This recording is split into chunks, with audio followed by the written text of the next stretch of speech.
Hi everyone, and thank you for watching today's video. Today I have something a little bit different for you. This is actually a Skype interview with producer Tiki Horea.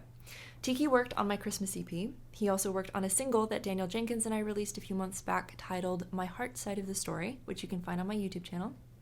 Tiki is really good at what he does. He's a professional.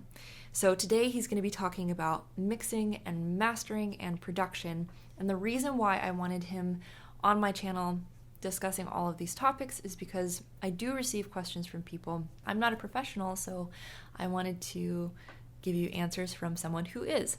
I knew that we were going to do this interview, so I think it was a month back. On Instagram, I asked people if they wanted to submit questions, so we're going to be pulling from those.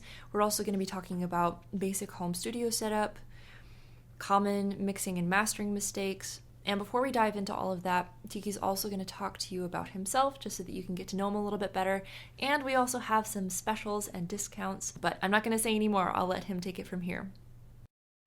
Hi, people. So, first things first, book a free chat with me. We can talk about your music, we can talk about your goals, we can talk about whatever audio questions you might have. Perk number 2, I'm giving you guys a 15% discount code for mixing, mastering, and teaching. Okay, cool. Just to get to know Tiki a little bit before we jump into the questions, your current occupation, I've already talked a little bit about that, but go into some of the things that your job entails. Okay. I'm gonna read this because I wrote it a few days ago and I like how it sounds like. I work with artists that are looking to make their songs pop out in the sea of music that's out there. Many bands nowadays don't have a producer, so they lack an objective party to bring their music to the next level. I've spent years honing my skills on making a song grow from a seed into a delicacy for the ears. Well put. This is what is called an elevator pitch. Yeah, basically, I'm an audio guy. I record, well, I co-write, produce, record, mix, master, and I do stuff for post-production as well. So like podcast editing, audiobook editing, dialogue for movies, all sorts of stuff. I really love working with sound. So I'm publicly marketing the music side of what I do, but I also do non-music related things with audio. I also do audio restoration, forensics audio, multiple income streams, and I don't get to get bored in what I do. So that's cool. Who are some musicians that you work with, or some, I guess not just musicians, anybody that you work with? I went to school in the UK, really great music academy, and out of there, I got to be the assistant to a really great producer, Kipper Eldridge. This dude won 3 Grammys and an Emmy with Sting. I worked with Charlie Briggs. She's a really, really great EDM singer. I've worked with a Romanian band, one of the top Romanian bands called Luna Amara Bitter Moon. They're a really cool band. I've worked with Dan Jenkins. I worked with Z Kizzy, another UK guy, amazing dude. I work with Hyla, the Dab Hands, again, UK bands. Josiah Ruff, who's a Christian singer, US based Christian singer, and some lesser known artists. So I've also worked, yeah, you can call this work. There was a songwriting workshop back in school, and they needed an engineer because it was held in one of the studios. So I signed up and I got a chance to engineer for the students and for Jamie West Oram, who's the guitar player for The Fix, which is a huge, huge, huge UK band, rock band. And he was also a guitar player for David Bowie and Stevie Nicks and Depeche Mode and and Cyndi Lauper and I can't remember her name. I promise. Tina Turner. There you go. I keep wanting Tina to say Turner? Whitney Houston. Yeah. Nice. So he Wow. played for these people and with these people either live or in the studio. So that's pretty cool. And he wrote a gorgeous Yeah. testimonial for me. So I'm very thankful for that. Nice. Okay, so what are your favorite aspects of the job? I get to work on music. I get to do what I love. I get to feel both what a listener feels and what the artist feels, because I'm in between the two. It's my job to take whatever the artist made and wrap it up nicely and then frame it so that the listener can actually enjoy the art. What made you decide to pursue this career? Was there a defining moment that you were like, yeah, I want to do this? I honestly don't remember. I was in a band back in 2011. I was in a band where the singer was also a producer. So I think it started there. I think I was curious about doing it, so he lent me his MacBook Pro, and I started toying around with it, and I caught the bug like instantly. Poof! I was recording, I think, a week or two after. Wow. Yeah, so that's how I started. I also realized that in Romania, it's where I live, um, there's next to no music industry. So to actually make money doing this, you need to have outside clients, international clients, and it's very hard to make money being a drummer, you know. So it was also a financial consideration in doing this, but the first thing that came was the spark of, oh, I really like doing this. So that's what I started to do. Could you name anyone that particularly influenced you or any artists that you draw inspiration from? One of my favorite bands is Linkin Park. The main songwriter in that band is Mike Shinoda. He's also an incredible producer. And since they were the band I was exposed to the most growing up, um, I naturally navigated towards that sound and towards that. And as I started learning production, obviously the first person I looked to learn more from was Mike Shinoda. He was a great influence. Afterwards, we had Stephen Wilson, who's the brainchild of Porcupine Tree, a UK band. Uh, I'm not sure, a prog rock band. Incredible stuff. Again, his production style is great. What I like the most is the purity of the sounds he's aiming to get. You know, he's very controversial in the engineers world because he's, oh, I'm not using compression, for example. I'm not going to go into what compression is at the moment. He's not using compression. Okay, well, that's an artistic choice in the end. Because if the players you've got are so good that their playing doesn't need to be leveled, which is one of the things compression is used for, then you don't need to use it. So he's keeping sounds as pure and as clean as possible, which works for him. It doesn't work for anybody. You're not gonna hear top 40 music that has no compression. The EP we've worked on has a lot of compression, especially on the cello, you know, because it needed it. It's a very dynamic instrument. Sarah's a classically trained player, so she plays very dynamically. It needs compression. It's very good.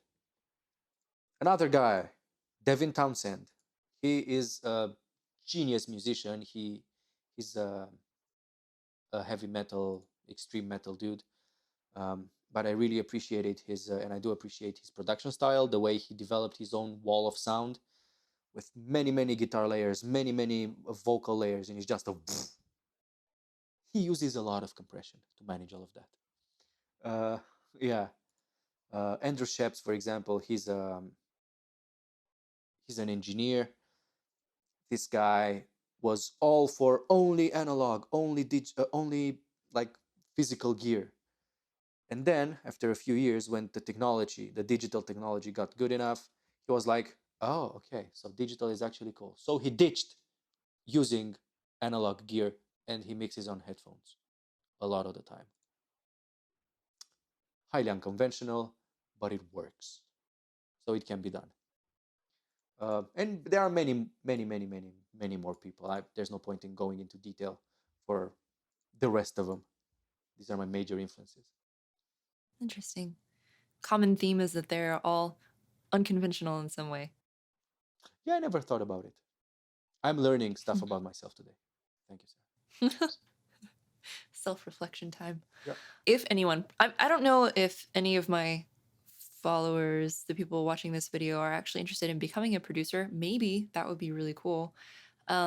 If there are, what would you say to them? What would be the biggest piece of advice?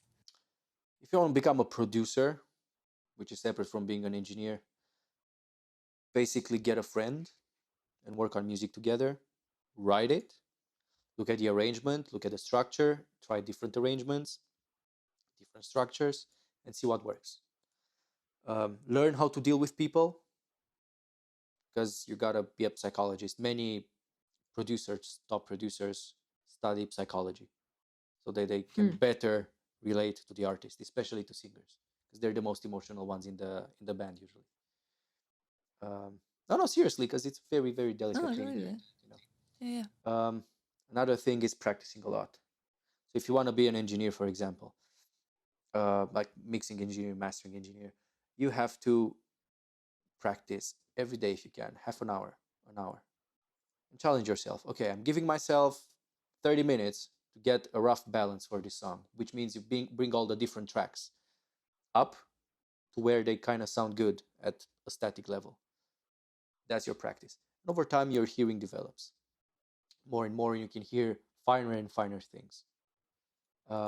Another thing is, if you want to do this for a living, well, have a side job so you don't feel the pressure of needing to do this for a living. Does it make sense? Start doing this as a hobby. Start doing this on the side of your main job and learn at your own pace. Also, very, very, very important is treat it like business. It is a business. It's a creative business, but it's a business. If you don't know about contracts, billing, budgets, invoicing, some marketing, website design, all of these things, you don't need to be an expert. You need to know a bit of it. Or you can outsource it, but it usually pays off to learn some of this stuff yourself over the course of a few months, of a year, let's say, all the business side, then outsourcing it. So you want to record at home. You want to be able to process your tracks, whatever you recorded. You want to be able to edit 2 different takes together. First of all, you need a computer, a laptop, most likely, because you want to be able to do this in Starbucks. You need to have a pretty slightly above average computer. So basically, you need at least 8 gigabytes of RAM. You need to have a fairly fast processor, so maybe from 2.2 gigahertz upwards. Generation wise, I can still work on my 2011 MacBook Pro, so I mean, they still work. I don't suggest you get a 13-inch screen. The smallest laptop display size should be 15 in my book, because even on that, I'm like, it's so small. I've got 40 inches of screen on my desk, and it's not enough. Obviously, you need a mouse as well, because you can be much faster. But if you're suffering from tendonitis, RSI, or anything like that, look into getting a trackball. Then you need an audio interface, because you want to record as well. One of the best bang for the buck ones are the Audient series, the ID series from Audient. And I suggest an Audient ID4. It's a one input interface. It sounds great, much better than the competition. And they also have good converters, which means they're converting the signal from analog to digital and back. So it takes the sound, which goes as current through the cable into the box. It transforms it into ones and zeros. And when it comes back, so you hear it, it transforms the ones and zeros back to electricity, which comes in your headphones or speakers. Get that. Then you need a dynamic microphone. An SM57, tried and true. They've thrown it out of the window. They've thrown it out of an airplane, and it still worked flawlessly. So it's pretty durable. The reason why I'm not going for a condenser microphone is because we all live in flats. Most of us live in flats, at least here. You don't have a nicely treated room. So you don't want all the room sound to get into your microphone. You want to be as close as possible to the source, and you want to have as much rejection from the outside as possible. In less than ideal spaces, you're looking to get the rejection pointed, the rejection side of the mic, which is the back of the mic, and the sides in certain cases. You want to have it pointed towards the things you don't want to hear, basically. That's, in a way, it's more important than pointing it at what you want to hear, in a way. Make sense? For example, Sarah's in front of her laptop. Let's say she wants to record vocals. She should be further behind, like right next to the door. And she should have the mic pointing at her mouth, with the butt of the mic pointing at the laptop, since that's the loudest source of noise. That's what you want to do. Headphones. Well, let's say you want to get the Audio-Technica ATH M50X. So Audio-Technica ATH-M50X.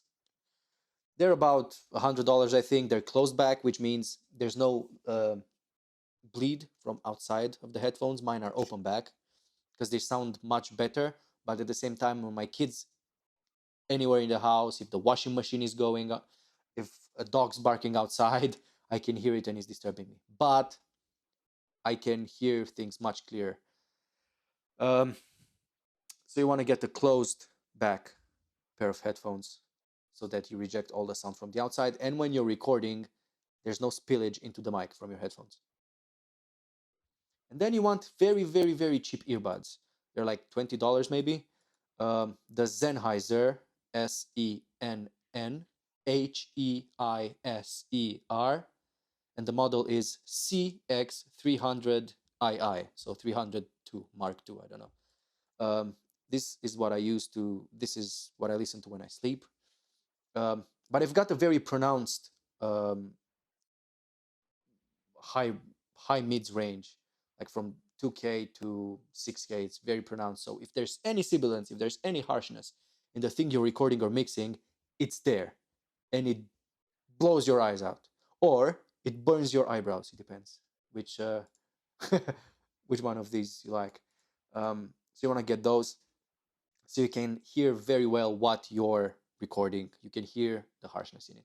Also, it helps a lot to change the things you're listening with when you're mixing, because you get different perspectives. Then you also need a pop filter, which is, you don't have one, I don't have one. It's that mesh thing. It's like a sock on a circle. Here, wait, I have mine right here. There you go, that's a pop filter. You get one of those, you put it in front of the mic, not on the mic, but like maybe 2 fingers width away from the mic, maybe 3.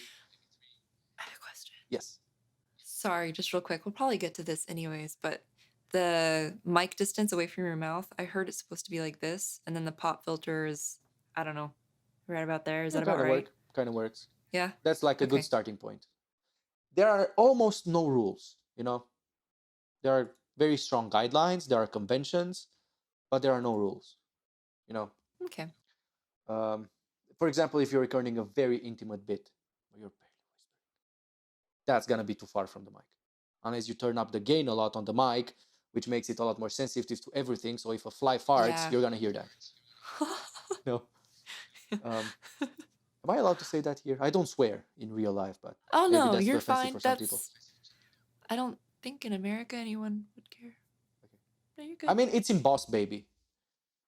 They say the F word. So okay, so you need a pop filter. Then, in terms of a DAW, digital audio workstation, the software you record into, you edit, all this. I use Reaper, REAPER. It's an acronym that stands for something.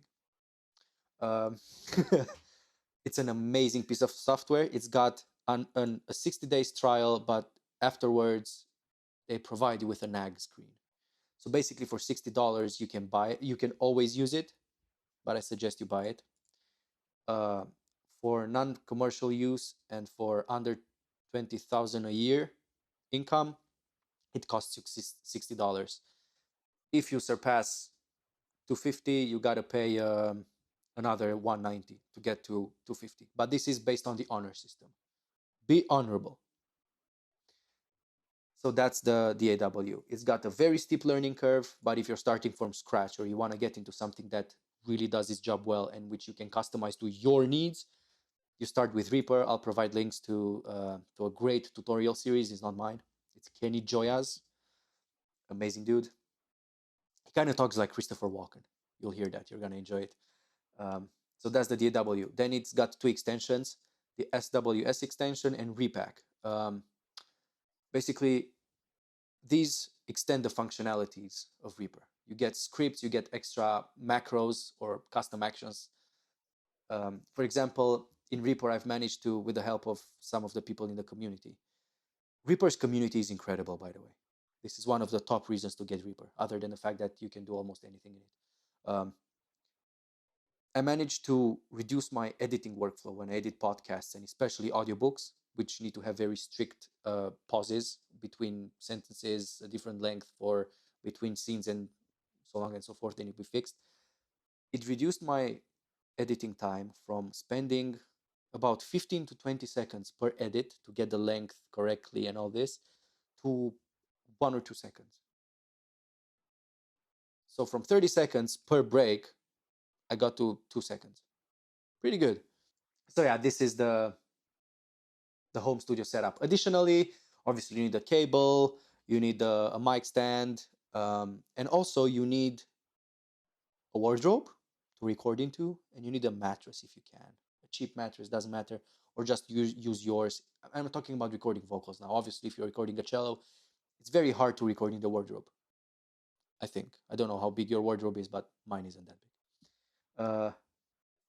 Yeah, that's about it for the gear for the most practical home studio setup. All right, so now we're going to go over the questions that I received on Instagram. What tips, especially polar pattern choice, is best for close miking with a single point stereo mic? Looking for best sound, not concerned with isolation, bleed, etc. Using Aventone large diaphragm stereo mic. With this mic, I looked it up, didn't know about it. I did some research, and indeed, it is a stereo mic. You've got a mic, and you can, I think you can twist and change the configuration, you know? So what you want to do is you want to make it XY, like this.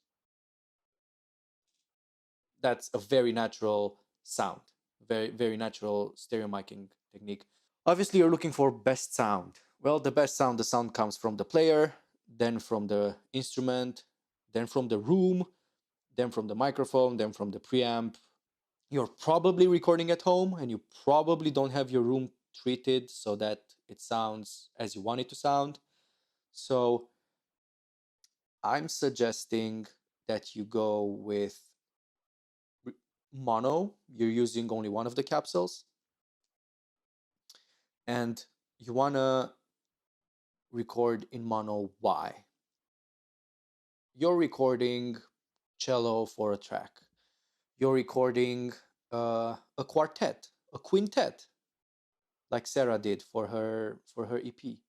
If she would have used the stereo miking technique, it would have been horrific mixing that track, because stereo tracks are usually like you've got like 1 or 2 stereo tracks maybe when you mix a song, because you have to place things in the sound field, you know. You've got 2 paintbrushes that have the same color and you're painting in like symmetrical spots, you know. There's a certain distance between them. Well, if all the sounds are stereo, then you have many of these. There's no definition anymore. There's no contrast between mono and stereo. What you want to do is you want to be able to record in mono, get a great sound, and mix that in. If, on the other hand, if you're recording, again, cello, solo cello, and your room sounds okay, you like what the sound of the room adds to the recording, by all means, use the stereo configuration, no problem. But again, you want to make sure that the sound you're getting when you're recording is the sound a sound you're happy with, or that it's the best sound you can get. Because sometimes you're not completely happy with the sound. That's why you've got tools like EQs and compressors and saturators and so on. Obviously, depending on the source, you want to have the mic set at different distances from the source. So I already mentioned earlier, I mean, I don't know if this is going to be a separate video or not, so let me just preface that. I mentioned as an answer to another question that if you're this close to the mic and you're talking the way I'm talking, it'll sound boomy and nasty, unless you're using an omnidirectional configuration, which is something else. Not configuration, polar pattern. An omnidirectional polar pattern is that polar pattern takes sound 360 around the mic, or maybe it takes more than 360. I don't know. Maybe it's a sphere, you know, and it captures sound from all over the mic. That's how it captures it.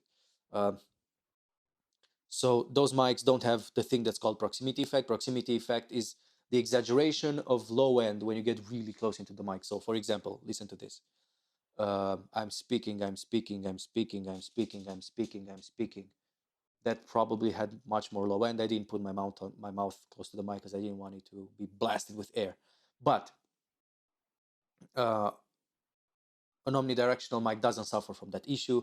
So you can put your mic right, or put your mouth right on a mic, and it won't have an exaggerated low end. So all the delicacies of the high end, you know, like the breathiness of the voice and everything, it's gonna be there, and it's not gonna be overshadowed by the low end. Most people don't have omnidirectional mics, so you've got a cardioid which picks up sort of like a mushroom shape. It picks up to the front and some of the sides, half of the sides, and there's a tiny tail towards the back. That exaggerates low end. The SM57 I suggested earlier, that exaggerates low end as well.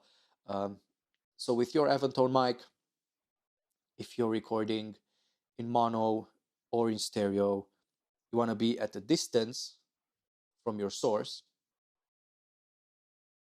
I didn't mention the instrument. Let's say cello again. You want to be at a correct distance, and by correct I mean where it sounds good. When you've got the good ratio between the direct sound of your instrument, because it's not direct because it's in an environment, and the sound of the environment. You know, I mean, you're gonna hear this. You're gonna hear the room as well when I clap. Maybe, I don't know. Let's see. Maybe you heard the room as well. Maybe you didn't. Yeah. Okay. So if I'm doing it here, you're hearing even more of the room and even less of the clap. So distance is very important. For acoustic instruments, if you get super close to the instrument, it gets boomy. And especially in instruments that are low and heavy, double bass, cello, you need a lot of room to for the low end to develop. Because low sound frequencies, they are waves, they're sound waves, so they need time to develop. And I think 20 hertz is somewhere at around 8 meters maybe for one cycle. So it goes like this. So from here, from 0 up and down, it needs 8 meters to fully develop. That's why when I think this is why when a car is driving past and the low ends, you know that if you were to be in that car, the low end would be acceptable. But that's because super low end develops over very large distances. Where should you put a phone when recording acoustic piano or cello? Finding it hard to get a soft and natural, real sound when having my phone in front of the instrument while recording. Yeah. Do you have any experience with this? Yeah. And basically just don't do it. Don't use your phone. yeah, basically phones aren't usually they're not meant to record delicate playing, you know. They're not meant to record in high definition, if that makes sense. Obviously iPhones sound better and better, and phones sound better and better, but the thing is, to be able to, for the phones to be used as phones as well, they need to compress the voice. They need to take the loud parts of the voice and bring them down, and then bring the overall level, after everything's been squashed a bit, bring the overall level up. That's what compression does. Another thing of what compression does. And basically that makes everything sound crunchy. It brings up Yeah. all the low details and it removes the ratio between the loud and the quiet. It And removes the just to ratio. be It lowers the ratio. Sorry. yeah. Yeah, and just to be clear, I mean, compression is a good tool to use whenever you're Yes. mixing and mastering. It's just the phone really, really compresses. Yeah, exactly. So basically, try placing your mic, for example, next to your ears. This is a very, very good and very rarely used miking technique. Place a mic next to the ears, next to the ears of the player that's playing. You know, usually you get to record whatever the player hears. That's So interesting. if you I've like how never your heard that acoustic before. guitar sounds like, you know, also try placing a mic here. You know, I will say this for Instagram, if you just record on your phone, I think most people are so used to just seeing people record on their phones. It's not a huge deal. But if you're doing something for YouTube where it's longer form and you're wanting it to be a little bit more professional, yeah, just don't even mess with it. Best mics to record double bass, how to do it. basically, I'm writing a blog post on it. Basically, sorry. I'm writing a blog post on it at the moment, which should be out by the time you're watching the video. So go check it on my website. It's under tutorials. It's not under blog posts. The short story is this: in most homes where you don't have an ideal environment to record in, you can record safely using a cardioid condenser mic, a pencil mic. Sarah has a large diaphragm condenser mic. You want a small diaphragm condenser mic, like an Octava 012. If you get those, they're like maybe $200. They also have an omnidirectional capsule. They've got the hypercardioid capsule. These names, they're polar patterns. I touched on this in another question. They basically describe how the microphone captures and rejects sound. I'll have videos on this as well on my YouTube. So you want to start placing the mic from 12 to 18 inches away from the bridge. And it needs to be pointing straight at the bridge. Sorry, I've got something in my eye, so you'll see weird blinking for a while. You want to mic closer or farther to change the amount of room sound in your recording, as I mentioned earlier. You want to angle the mic more towards the fingerboard to get more clarity and definition, or away from the fingerboard to get less in case it's overbearing. And you want to move it side to side to change the individual string volumes. You know, it's like a mixer in that case. Or maybe the mic is placed in a room when there's a room node, which is a place where the frequencies in the room get together and either boost a certain frequency or they cancel it. That's why if you're listening to music at home and you're listening to the bass, let's say, and you're moving your head like this, you hear the bass change. Because that's how acoustics work.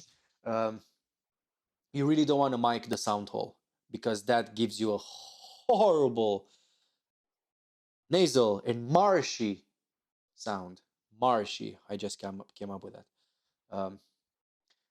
The same applies to many other acoustic instruments, acoustic guitar. You want to stay away from the sound hole. Many people think that that's where you have to place the mic. No, you want to place it. You want to place it at the fingerboard usually, or at the body of the instrument.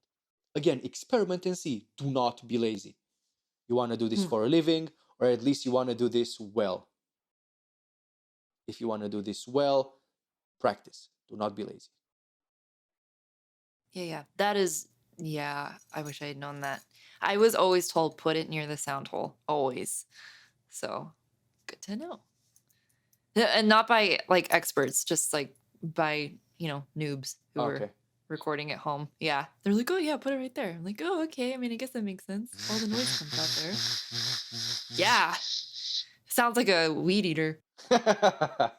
An affordable in-ear monitor. So basically, I've answered the question by cheating a bit. Most of you guys aren't playing in large orchestras. You're not playing live on stage with a band. There are professional drummers, top-tier drummers that use what I'm gonna recommend professionally every night, every day, 5 nights a week.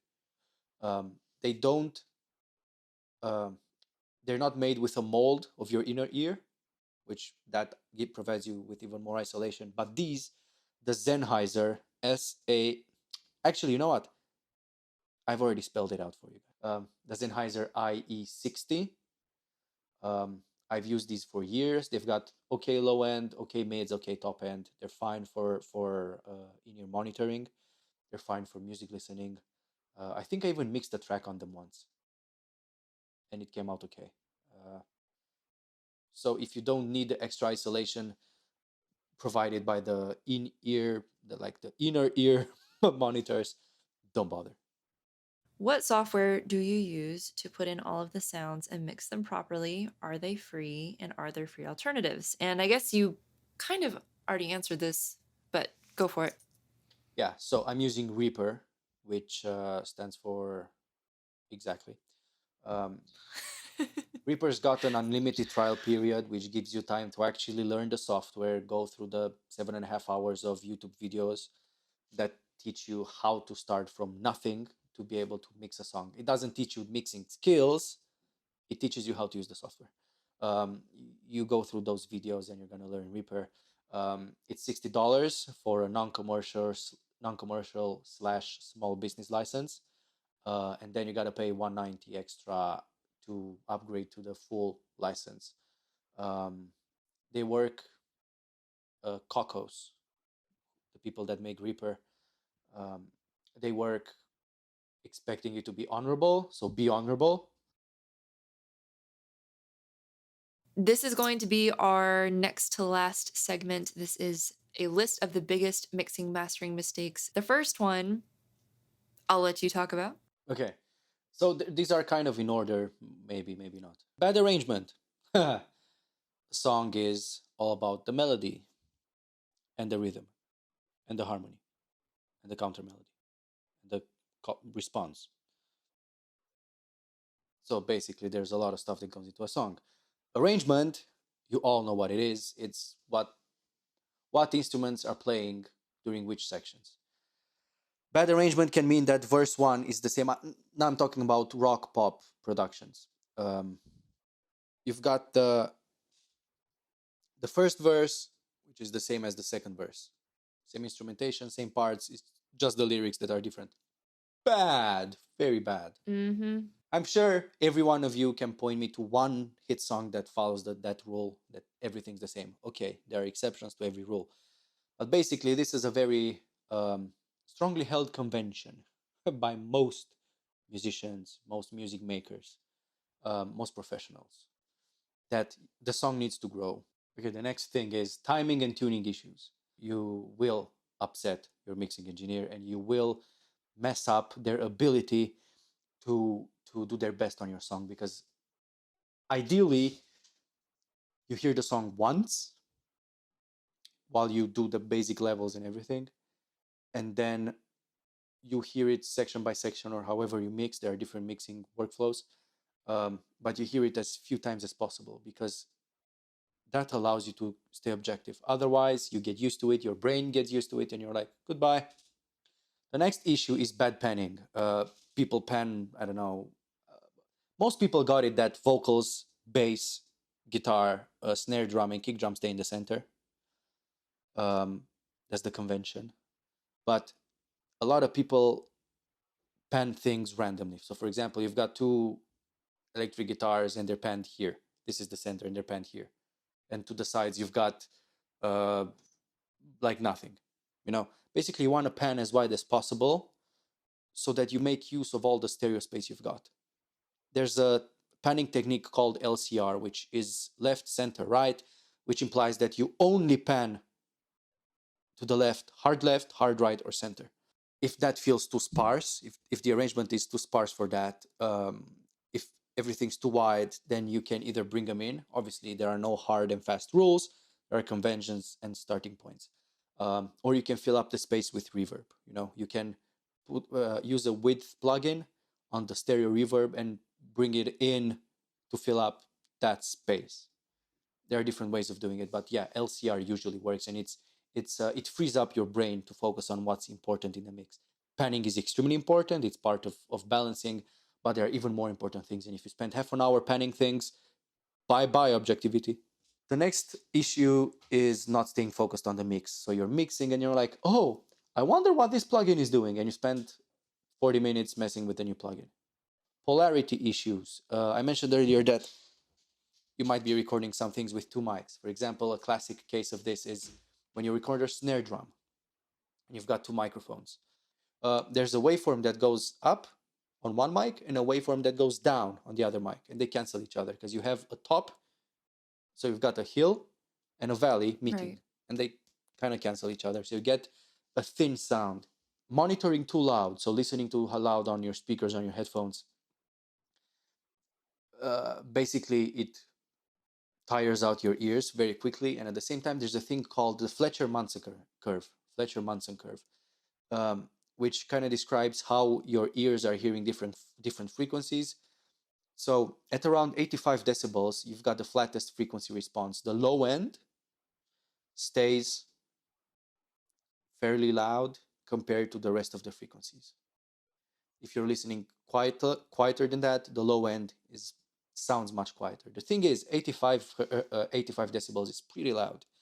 So you want to be mixing so quietly that you can actually have a conversation, a very light conversation with someone right next to you. Because that way you can mix for 8 hours a day.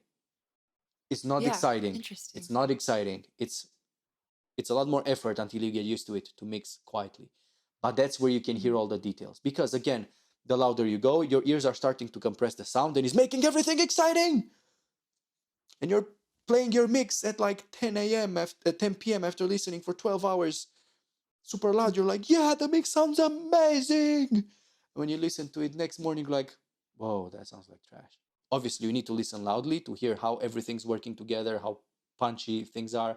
Also, when you listen loudly, all the harsh frequencies get exacerbated. So that helps as well to hear if there's any harshness. But another mistake is using the solo button wrong. So people, they're like, okay, something sounds bad in this bass drum. Can you tell I'm mixing a lot of bands?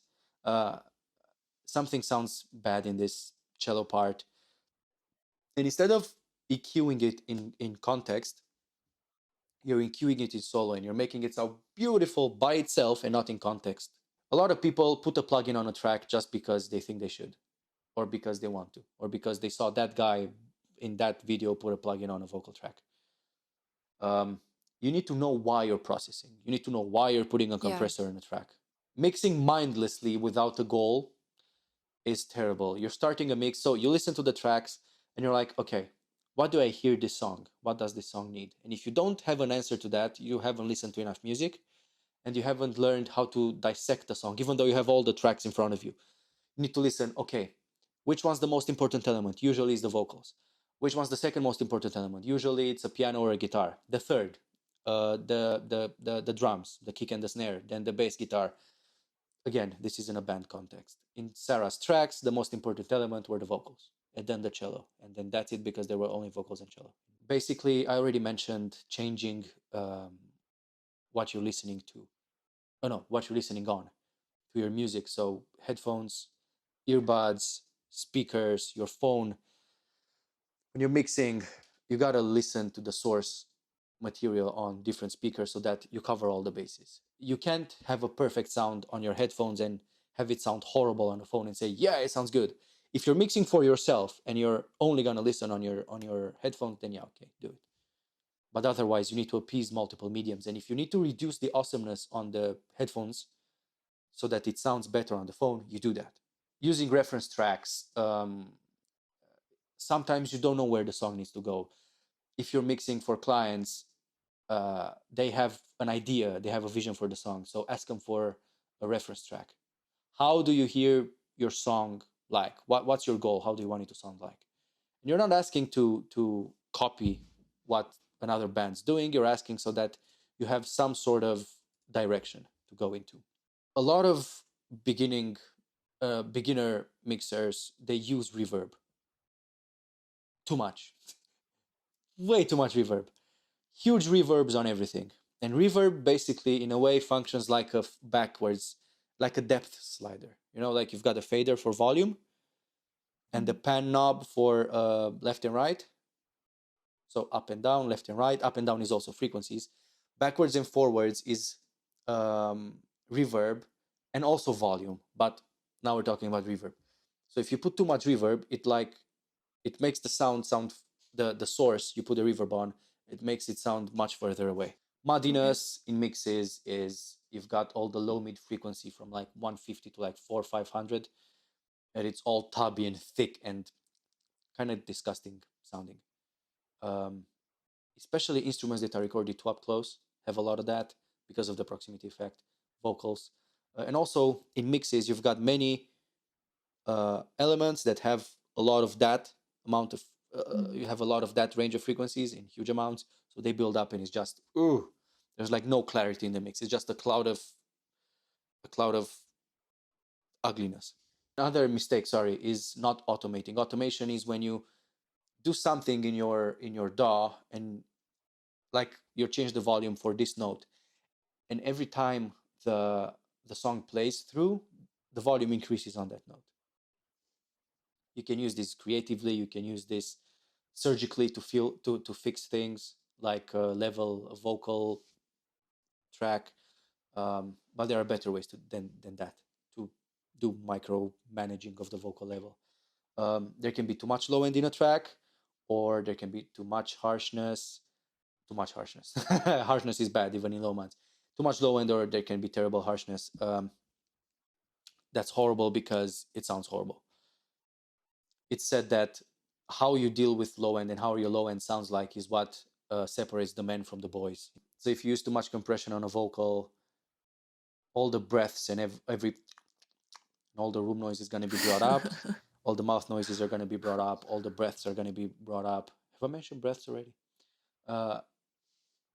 So you're going to end up with a vocal that sounds terrible. Also, you can kill it. If there's no dynamic to the vocal and that's the only sound you're using, you're using that on your main vocal track, then you're kind of destroying your vocal because there's no movement to it. There's no groove to it, you know. Yeah. You're instead of having a nice mountain range, you're gonna have a brick, which is horrible. Right. Well, horrible in general. And one of the biggest mistakes people make is using presets without actually tweaking them. So you set a preset, you've got a compressor, and you look for bouncy cello. That's what the preset is called. You're like, yeah, cool, listen to how great my cello sounds like. But actually the threshold, which tells the compressor when to start, when to kick in. Yeah. It's all the way up. So it's not actually doing anything to the sound. You know. Yeah. I think these were all the things I wrote down. So we'll go ahead and close out this video by talking about the best resources for further study and then a few other closing comments. So what would you recommend? So I do Skype lessons as well, or Google Hangouts, or I use appear.in to teach. You also have the Pro Audio Files, which is an incredible resource. A lot of free videos and free tutorials. Home Studio Corner targets the Home Studio Corner and the Recording Revolution. They both target the musician, the home studio musician, the girl that wants to write their own music, but they want to work on it by themselves in their own space. Bobby Owsinski, he's a veteran in the music industry. He wrote over 30 books, I think, by this point. And they all have very, very, very, very good information. YouTube might be your friend. Get someone you trust and bounce off ideas from. Okay, so closing comments, just a reminder that you can, again, book a free chat with Tiki. I'm going to let you do the next ones because I don't want to screw up my presentation. I've got a 15% discount for mixing and or mastering and for the first month of teaching. And one extra thing I'm adding on top of this is that I've started mixing church services. You know, like the big mega churches, they're recording their services every Sunday. And I've started mixing those as well. And I've got very, very quick turnaround, which is very exciting. So if you're interested in that, hit me up. Let me know. you heard about me doing this from this video from Sarah, because I've got a discount for you as well. I guess that's all. How long was this? Close to 2 hours, about an 2 hour and a hours. half. Nice.